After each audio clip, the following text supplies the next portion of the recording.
Hello friends, आप सभी का स्वागत है मेरे इस channel doctor Abhijit photo and tech में। तो जैसा कि मैंने आपको बताया था कि मैं आपको सिखाने वाला हूँ फोटोग्राफी A to Z, तो उसी सीरीज का ये अगला वीडियो है और मैं आज आपको प्रैक्टिकली हैंड्स ऑन कैमरा के ऊपर लेकर चलने वाला हूँ।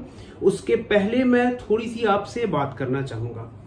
तो जैसा कि मैंने आपको पहले ही बताया था कि हमारे कैमरा में 3 चीजें होती हैं जो कि हमारे फोटो के एक्सपोजर को कंट्रोल करती हैं। जो पहली चीज है उसका नाम है अपर्चर। अपर्चर क्या करता था? हमारे इनकमिंग लाइट के अमाउंट को कंट्रोल करता है। दूसरा है हमारा शटर स्पीड। शटर स्पीड क्या कंट्रोल करता है कि कितने समय तक वो इनकमिंग लाइट हमारे सेंसर के ऊपर पड़ेगी। और जो तीसरी चीज है वो ISO। अब ISO क्या करता है? कितनी लाइट हमारा सेंसर एक्सेप्ट कर पा रहा है, वो होता है हमारा ISO। यदि ISO बहुत ज्यादा होता है तो हमारे सेंसर पे लाइट ज्यादा एक्सेप्ट होगी और अनवांटेड लाइट आएगी, जिसे हम लोग हाई ISO नॉइज कहते हैं। तो फ्रेंड्स, आज मैं आपको लेके चलूंगा अपने कैमरा में हैंड्स ऑन। जो कैमरा हम लोग यूज कर रहे हैं ये है Sony A7 Mark IV, जिसके ऊपर एक सिग्मा का 24-70 का एक लेंस लगा हुआ है 2.8 कांस्टेंट अपर्चर का। आज जो मैं सबसे पहले आपको एक चीज बताने वाला हूं कि अपनी पहली फोटोग्राफ आप कैसे खींचें। तो आमतौर पे हम लोग ये गलती करते हैं कि कैमरा पकड़ने का तरीका हमें शुरू से पता नहीं होता। तो हम लोग कैमरा क्या करते हैं, अगर किसी नए व्यक्ति के हाथ में दो तो कोई यूं पकड़ेगा तो कोई यूं पकड़ेगा, ठीक है। कोई बस कोशिश करेगा कि कैसे भी करके बस मैं कैमरा की बॉडी को हाथ में बस पकड़ सा लूं। लेकिन जनरली एक गलतियां यहां पे सबसे होती है, वो है कैमरा की बॉडी को सही तरीके से पकड़ पाना। तो फ्रेंड्स, कैमरा की बॉडी को एकदम एप्रोप्रिएट पकड़ने का एक तरीका होता है कि आपके कैमरा के राइट हैंड साइड की तरफ एक ग्रिप होती है, आप ये देख रहे हैं।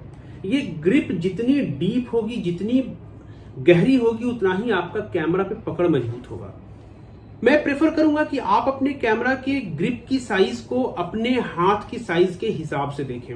जैसे मुझे लगता है कि मेरा हाथ अच्छा खासा बड़ा है तो मुझे कोई खास परेशानी नहीं हो रही है।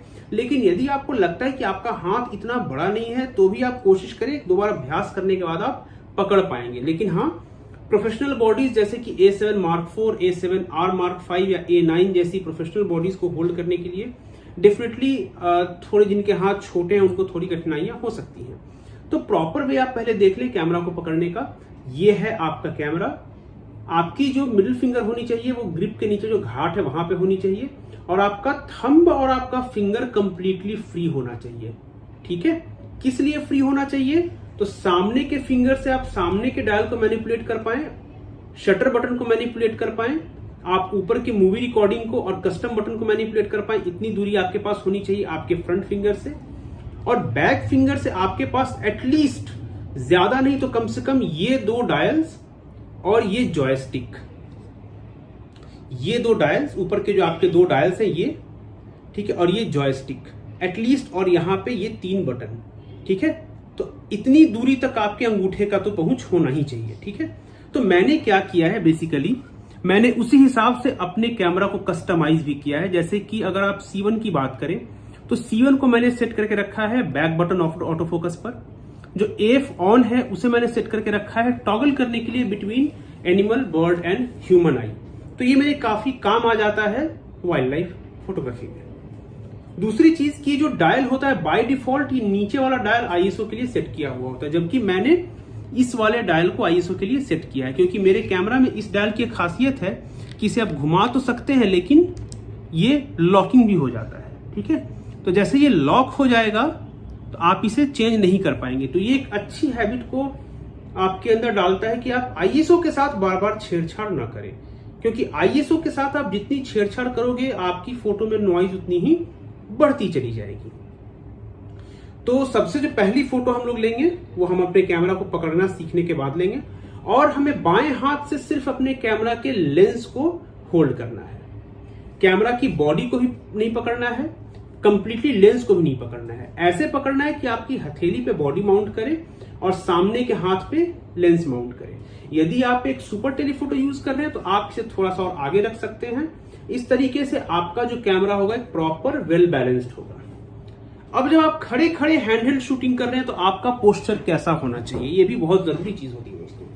तो जब भी आप हैंडहेल्ड शूटिंग कर रहे हैं तो कभी भी कोहनी को फ्री मत रखें, जहां तक हो सके। हालांकि आपको फ्री रखना पड़ सकता है, लेकिन अगर आप कोहनी को फ्री रखेंगे तो होगा कुछ यूं कि अगर कैमरा बहुत भारी हो रखा है, हालांकि मिररलेस कैमरा काफी निहायती हल्के हैं, लेकिन अगर बहुत ज्यादा भारी सेट यूज कर रहे हैं, मान लो 70-200 यूज कर रहे हैं या 200-600 यूज कर रहे हैं या फिर 600 प्राइम यूज कर रहे हैं, तो उस कंडीशन में आपके हाथ पे जोर पड़ेगा। और इन जनरल बायां हाथ बहुत लोगों का नॉन डोमिनेंट हैंड होता है, तो बायां हाथ आपका जल्दी थक जाएगा, और अगर बायां हाथ थकेगा तो इवेंचुअली दायां हाथ भी थकेगा और आप फोटोग्राफी बंद कर दोगे फिर कुछ देर के लिए। तो आप कैसे करो, आप कैमरा को यूं पकड़ो, मैंने आपको पकड़ना सिखाया, ग्रिप पे रखो, मिडिल फिंगर ग्रिप पे होनी चाहिए, 2 फिंगर आपके फ्री होने चाहिए, आपकी हथेली के ऊपर बॉडी माउंट करनी चाहिए पकड़ा, और इसे अपने शरीर से सटा लो। जो आपके आर्म्स होने चाहिए वो आपके चेस्ट से लगे होने चाहिए, और जो भी आप मैनिपुलेशन करोगे सिर्फ इतनी दूर से करोगे जहां तक पॉसिबल हो सके। तो ये आपके लिए बहुत ही बेहतरीन एक आपका सेल्फ बॉडी आपकी जो ट्राइपॉड का काम करेगी, और आप एक बहुत ही कंफर्टेबल पोजीशन में आप फोटो खींच पाओगे। ठीक है, तो इस तरीके से आप कर सकते हो। दूसरी मैं एक हैबिट की बात बोलूंगा कि आज के टाइम में जब मिररलेस कैमरास बहुत ज्यादा कॉमन हो चुके हैं, बहुत ज्यादा मार्केट में छा चुके हैं और बहुत लोग मिररलेस कैमरास ले रहे हैं, तो बहुत लोगों की आदत क्या होती है कि वो हमेशा अपने फ्लिप स्क्रीन का, यानी कि जो बैक स्क्रीन है आप इसका इस्तेमाल करते हो फोटो लेने के लिए, क्योंकि इसमें एक तो फोटो आपको बड़ी दिखती है, और दूसरी बात कि आपको इजी होता है कि आपको आंख भी लगाना पड़ता है, दूर से देख के आप फोटो ले सकते हो। लेकिन इस आदत को आपको चेंज करना है। इन जनरल मैं बिगिनर्स के लिए क्या बोलूंगा कि आप ऊपर में यहां पे डायल के ऊपर डिस्प्ले बटन है, आप डिस्प्ले बटन को तब तक प्रेस करो जब तक कि कुछ ऐसी डिस्प्ले आपके बैक स्क्रीन पे ना आ जाए, क्योंकि ये डिस्प्ले क्या है, बेसिकली ये इंफॉर्मेशन डिस्प्ले है आपके कैमरा की, ठीक है, जिसमें कि एक लेवलर भी है, ठीक है, एक लाइट मीटर है और बाकी सारी जो इंफॉर्मेशन है वो है। ठीक है, इससे इस डिस्प्ले से क्या आदत पड़ेगी आपको, यदि आप स्क्रीन पे देखेंगे तो आपको फोटो का प्रीव्यू नहीं दिखेगा, आपको उसके लिए व्यू फाइंडर में ही देखना पड़ेगा। ये जो व्यू फाइंडर आपने लगा रखा है ऊपर में कैमरा में, आपको इस व्यू फाइंडर के थ्रू ही देखना पड़ेगा, तभी आपको चीजें दिखेंगी। ये एक अच्छी हैबिट डालता है। और यदि आपका कैमरा इस वेरी एंगल डिस्प्ले के साथ आता है तो मेरी रिकमेंडेशन ये रहेगी कि अपने आप वेरी एंगल को बंद करके फोल्ड करके रख दो, ठीक है, ताकि आप मैक्सिमम काम अपने व्यू फाइंडर से करो। इवन यदि आपको अपने फोटो का प्रीव्यू भी देखना है फोटो खींचने के बाद, तो आप व्यू फाइंडर से ही देखोगे। हालांकि मैं अगले पॉइंट पे आ रहा हूं प्रीव्यू के बारे में। जहां तक बात है फोटो के प्रीव्यू देखने की, तो फ्रेंड्स बहुत ईमानदारी से मैं बोलूं तो हर एक फोटो का प्रीव्यू देखना एक बहुत ही अनप्रोफेशनल एटीट्यूड होता है फोटोग्राफी में। क्योंकि अब अगर आप कहीं एक मॉडल शूट कर रहे हो या कहीं वेडिंग शूट कर रहे हो, कोई इवेंट शूट कर रहे हो, और अगर आप हर फोटो के बाद प्रीव्यू देखोगे तो आपकी हर संभावना होती है कि आप सामने एक एक्शन को मिस कर जाओगे। तो इसीलिए ये तीसरी आदत है कि आप अपने जो फोटो प्रीव्यू देखने की आदत है उसे प्लीज न करें। ठीक है, आई एग्री कि स्टार्ट में आपको कंफ्यूजन होगी कि हमारी फोटो वेल एक्सपोज्ड है या नहीं, लेकिन उसके लिए आपके कैमरा पे लाइट मीटर देकर रखा हुआ जिसका इस्तेमाल मैं आपको बताऊंगा। लेकिन आपको प्रीव्यू देखने की आदत नहीं रखनी है फ्रेंड्स, क्योंकि प्रीव्यू देखने की आदत रहेगी तो आप बार बार देखोगे और आपका जो कैमरा, यदि आपने 10 FPS 20 FPS का कैमरा खरीदा हुआ है जो अच्छी स्पीड में शूट कर सकता है, और उसमें आप प्रीव्यू देखने के चक्कर में आप उस स्पीड का एडवांटेज नहीं ले पाओगे, क्योंकि जो कैमरा शायद उस बीच में फोटोज ले सकता था किसी एक इवेंट की, किसी एक मोमेंट की, उस समय आपने उस कैमरा के स्क्रीन का इस्तेमाल प्रीव्यू देखने में कर दिया। तो ये आदत बहुत अच्छी आदत मैं नहीं मानता हूं। तो हर फोटो का कृपया प्रीव्यू को न देखा करें। तो चलिए हम अपनी पहली फोटो लेते हैं। पहली फोटो के लिए मैं आपको एक लिबर्टी में दे रहा हूं कि पहली फोटो आप ऑटो मोड में ले सकते हो। तो ऑटो मोड में करने के लिए क्या करना है फ्रेंड्स, आपके कैमरा का जो डायल है इसे घुमाना है और इसे यहाँ पे ऑटो मोड पर सेट कर देना है। ठीक है, जैसे ये ऑटो मोड पर सेट होगा तो ऑटो मोड का मतलब होता है कि हमारा जो कैमरा है ये खुद से अपने हिसाब से ये फोटो लेगा। यानी कि आप यहां पे देखें तो कैमरा अपना जो भी सेटिंग है, यानी कि अपर्चर है, शटर स्पीड है, ISO है, जो भी सेटिंग कैमरा की है ये कैमरा अपना खुद ब खुद देखेगा। ठीक है, इसमें कैमरा के ऊपर मेरा 0 कंट्रोल है, यानी कि अगर मैं सामने कुछ रख दे रहा हूं, अगर सामने कुछ आ जा रहा है तो देखिए इसने अपनी शटर स्पीड को खुद ब खुद कम कर लिया। और जैसे मैं हटा दे रहा हूं तो ये अपने शटर स्पीड को खुद ब खुद बढ़ा भी लेगा। आप खुद देख ले, इसने अपनी शटर स्पीड को बढ़ा भी लिया। तो इसीलिए इसमें क्या है कि कैमरा अपना पूरा का पूरा सेटिंग खुद ब खुद करता है। आईएसओ भी ऑटो पे होता है, आपका एपर्चर भी ऑटो पे होता है, आपकी शटर स्पीड भी ऑटो पे होती है। लेकिन एटलीस्ट आप अपने कैमरा को समझने के लिए अपनी पहली फोटो आप ऑटो मोड में ले सकते हैं। तो लेने के लिए अपने सबसे पहले अपने कैमरा का जो जूम रिंग है, लेंस की जूम रिंग, उसको एडजस्ट करें। तो मेरे सामने जो सब्जेक्ट है वो मुझसे थोड़ी सी दूरी पर है, तो मैं अपने कैमरा का जो जूम लेंस है उसको मैं एडजस्ट करता हूं 70 मिलीमीटर पे, और मैंने अपने कैमरा को हाथ में ले लिया है। लेंस को मैं एडजस्ट करूंगा और अपने व्यू फाइंडर में देखते हुए मैं देखूंगा कि मेरा कैमरा ऑटो फोकस पॉइंट्स को अपने डिजायर्ड सब्जेक्ट पर ले पा रहा है या नहीं। आप देखेंगे कि आपके स्क्रीन पे कुछ हरे हरे डॉट्स आएंगे, ठीक है, जो कि आपके ऑटो फोकस को दर्शाते हैं।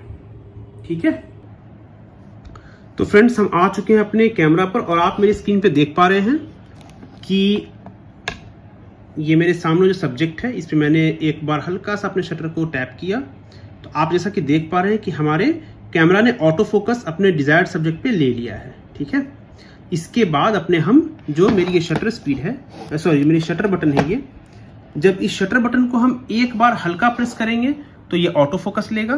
ठीक है, और जब दूसरी बार पूरी तरह प्रेस कर देंगे तो ये फोटो लेगा। तो हमने इसे पहले हल्का प्रेस किया और देखते हैं कि ये हमारे डिजायर्ड सब्जेक्ट पे फोकस ले रहा है नहीं। तो देख पा रहे हैं कि हमारे डिजायर्ड सब्जेक्ट पे इसने फोकस ले लिया है और हम यहाँ पे इसे शूट कर देंगे। ठीक है, और हम प्ले बटन दबा के अपना प्रीव्यू देख सकते हैं कि हमारा जो फोटो है, हमारी तस्वीर है, वो एकदम शार्प हुई है या नहीं। तो फ्रेंड्स ये बिल्कुल अच्छी तरीके से शार्प हुई है। फ्रेंड्स मैं एक बात आपको बता दूं, फोटोग्राफी का जो फर्स्ट नियम है, जो पहला रूल है फोटोग्राफी का, वो कंपोजिशन नहीं है, वो लाइटिंग भी नहीं है, वो एक्सपोजर भी नहीं है। जो फोटोग्राफी का पहला नियम है वो है कि जिस सब्जेक्ट को आप खींचना चाह रहे हो वो सब्जेक्ट एब्सोल्यूटली शार्प होना चाहिए, यानी उस सब्जेक्ट के ऊपर कैमरा का कंप्लीट फोकस होना चाहिए। आप चाहे उस फोकस को ऑटो मोड में करो या मैनुअल मोड में करो या किसी और मोड में करो, I really don't care. But जो आपकी पहली प्रायोरिटी होनी चाहिए वो ये होनी चाहिए कि जो आपका सब्जेक्ट है वो बिल्कुल शार्प फोकस में होना चाहिए। ठीक है, इसके बाद आप अगर कंपोजिशन की थोड़ी सी बात कर लें तो ये सेंट्रल कंपोजिशन बिल्कुल भी मुझे अच्छा नहीं लग रहा, बीच में थोड़ा सा मुझे अजीब सा लग रहा है। तो आप देख पा रहे हैं कि मेरे स्क्रीन पे एक रूल ऑफ थर्ड का एक ग्रिड बना हुआ है। ठीक है, तो मैं जैसे ही उस सब्जेक्ट को उस ग्रिड के इंटरसेक्शन पे लाता हूं, सॉरी, आप देखें कि एक बड़ा ही खूबसूरत सा एक कंपोजिशन सा बन रहा है और ये कंपोजिशन को बेसिकली रूल ऑफ थर्ड कहा जाता है। आप यहाँ पे देख पा रहे हैं कि यहाँ पे चिड़िया है जिसके सामने एक नेगेटिव स्पेस का मैंने इस्तेमाल किया, जहाँ पे कुछ भी नहीं है। ठीक है, तो आप यहाँ देखिए, यहाँ पे कुछ भी नहीं है, यहाँ पे आपकी चिड़िया है और चिड़िया जो है वो एक तरफ देखती जा रही है। ठीक है, तो ये एक बहुत ही खूबसूरत कंपोजिशन है। ठीक है, जिसे हम लोग रूल ऑफ थर्ड कहते हैं। ठीक है, रूल ऑफ थर्ड के बारे में और भी डिटेल चीजें होती हैं, जैसे कि आपको स्पेस किस तरफ देना है, आप रूल ऑफ थर्ड में बाकी ऑब्जेक्ट्स को किस तरीके से अलाइन करते हैं। तो ये सारी चीज रूल ऑफ थर्ड के अंदर आती हैं। मैं इसके बारे में विस्तार से वीडियो बनाऊंगा तो डेफिनेटली आपको मैं एक्सप्लेन करूंगा, क्योंकि कंपोजिशन पर वीडियो बनाने वाला हूं। तो फ्रेंड्स आज के इस वीडियो में फिलहाल इतना ही। हम धीरे धीरे चलेंगे, आहिस्ता आहिस्ता बेसिक्स को सीखेंगे और फोटोग्राफी की कोर टेक्निक्स को एक एक करके समझेंगे। तो आज जो हमने सीखा, पहली चीज ये सीखी कि हमें कैमरा को पकड़ना कैसा है, कैमरे की ग्रिप को कैसे इस्तेमाल करना है और अपने पीछे के बटन को किस तरीके से कस्टमाइज करना है ताकि हम अपने हाथ की जो ये दोनों उंगलियों का रीच है उसका अधिक से अधिक इस्तेमाल कर सकें। जो अगली चीज हमने सीखी वो ये था कि अपने व्यू फाइंडर का इस्तेमाल करें हमेशा, न कि अपने स्क्रीन का। और इसके लिए हमने क्या सीखा था कि आपको अपनी स्क्रीन पे इंफॉर्मेशन स्क्रीन को ऑन करके रखना है। और तीसरी चीज हमने क्या सीखी कि हमेशा अपने कैमरा को फोटो खींचने के बाद, हमेशा अपने कैमरा से फोटो खींचने के बाद आप प्लीज प्रीव्यू बटन का इस्तेमाल ना करें, प्रीव्यूज को ना देखें। एक बहुत ही बुरी आदत होती है, क्योंकि इस कंडीशन में आप अपने कैमरा की जो शूटिंग स्पीड है, जिसमें कि आपका कैमरा शायद उस मोमेंट में फोटोज ले सकता था, वो आप लूज करते रहे हो और साथ में आपकी कैमरा की बैटरी तो जा ही रही है। ठीक है, तो इसी के साथ आपको एक बेटर फोटोग्राफर बनाने में ये मेरा पहला कदम था। और अगले वीडियो में हम लोग सीखेंगे कि हम लोग एपर्चर का यूज कैसे करते हैं। और जो पहला मोड हम लोग सीखेंगे वो होगा aperture priority mode. Aperture priority mode के पीछे मेरा एक इंपॉर्टेंट हाथ ये है कि एपर्चर प्रायोरिटी मोड संभवतः सबसे आसान मोड्स में से है जहां से मैं शुरुआत करना चाहूंगा, क्योंकि एपर्चर को शुरुआत में समझना थोड़ा आसान भी होता है और उसमें आप एक बहुत ही इंटरेस्टिंग चीज होती है जिसे हम लोग कहते हैं बैकग्राउंड ब्लर, उसका आप आनंद भी ले सकते हैं। इसी के साथ मुझे दीजिए इजाजत और आप एक अच्छे फोटोग्राफर बने, अपने कैमरा को लेकर प्रैक्टिस कीजिए, अपने कैमरा का सम्मान कीजिए। इसी के साथ बहुत बहुत धन्यवाद। शुभ रात्रि।